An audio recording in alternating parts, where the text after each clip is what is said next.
أفيضي أيها الأقلام حبرا، حروفا ترتقي علما وشعرا، لنروي قصة يعلو صداها، لباني علمنا سطرا فسطرا.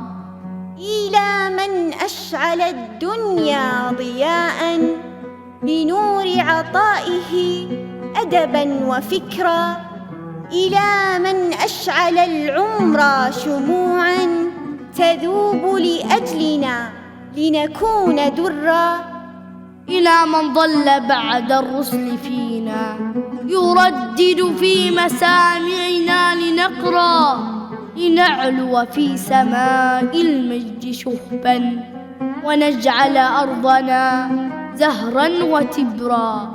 سنمضي في طريق العلم دوما، ليزهر غرسكم ويفوح عطرا، فشكرا للمعلم ألف شكر، بنيت عقولنا وشرحت صدرا.